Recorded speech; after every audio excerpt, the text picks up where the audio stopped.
We've talked tonight about media bias, but what about you, the audience? Are you biased?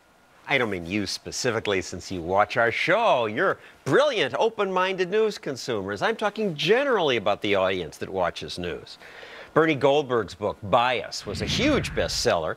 He went public about the disgusting bias in network news. But tonight, Bernie, you want to talk about audience bias?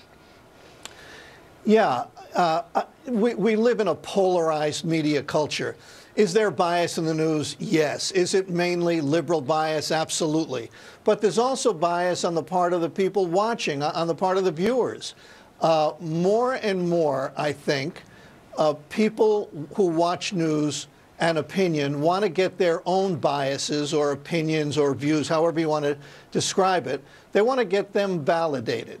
So I think liberals tend to watch liberal shows where they get their liberal biases validated, and conservatives more and more watch a conservative news organization where they can get their conservative views validated. As I say, it's part, I think, of the polarized media landscape these days.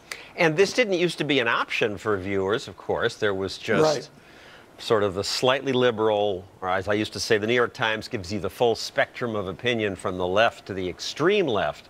There was just left. Now, it's nice that we have choice, but it's sort of sad that we don't share the same input. Right, and let me speak from personal experience on why I think it's sad. I agree with you on that.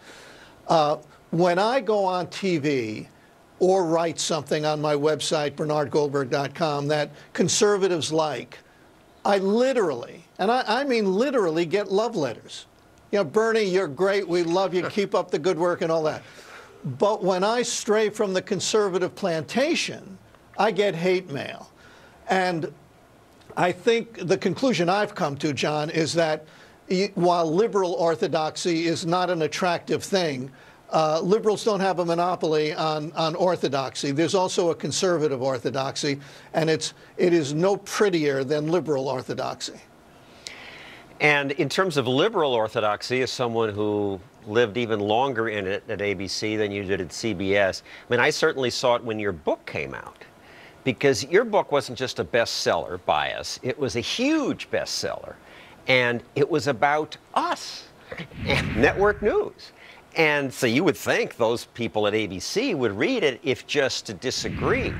And I would ask people about it. What'd you think about this book? And nobody that I talked to even read it. They not only didn't read it, they'd brag about not having read it.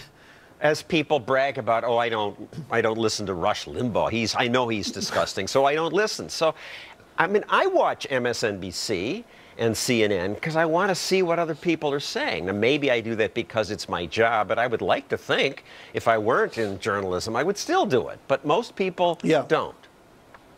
Yeah, I think in the case that you're describing with our colleagues who are the media elites, I think the book threatened them.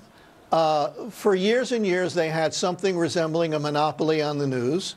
And if you wanted to watch world and national news on television, you had 3 places to go. That was it, ABC, NBC, and CBS. Then along comes cable, and in 1996, along comes Fox, and you can go to other places. And I think that really shook them up. I think that really threatened, well, in some sense, threatened their very existence, and in some cases, their very jobs. And that's why when Bias came out and said basically, you know what, I'm not a conservative activist. I've never been accused of even being a conservative when I was at CBS News. But the conservatives are right. They're right about this. There is a liberal bias. I was called a traitor. I was called a traitor, John. I was called a traitor by people who don't call real traitors a traitor. That's how seriously they took this. And again, I think it's because they were threatened for the first time by all the other places you can get news besides ABC, NBC, and CBS. Still, it goes to your newspapers. It also goes to your point about the audience going for what they want. Because if they were threatened, you'd think they'd want to read it. There's the expression, keep your enemies close. You want to know what the threat is so you can think about it, decide if it's valid, and counter it. But they wouldn't even read it. They wouldn't even look at it. Right. A mutual friend of ours who was the president of CBS News at the time the book came out, bragged, as I say, bragged about not having read the book. I haven't read it, he said, and I have no intention of reading it. Now, here's a book about your industry. Here's a book about his your company business. in his case. I mean, could you imagine if a book came out about the auto industry that was critical of the auto industry, but was written by a friend of the auto industry, by somebody who worked in the auto industry for 28 years, as I did at CBS for 28 years. And then the CEOs of the auto industry said, I didn't read that book and I have no intention of reading it. Nothing you, John Stossel, says, nothing that I say matters to them. I find that fascinating. I don't find that pathetic or sad or anything. I find that fascinating that they don't take serious criticism seriously. Well, people don't like to let it in, and that goes back to your point about we watch the newscasts where it feeds our assumptions. It's good and bad. It's good to have more choices. It's bad that we split up. Bernie, thank you very much. Coming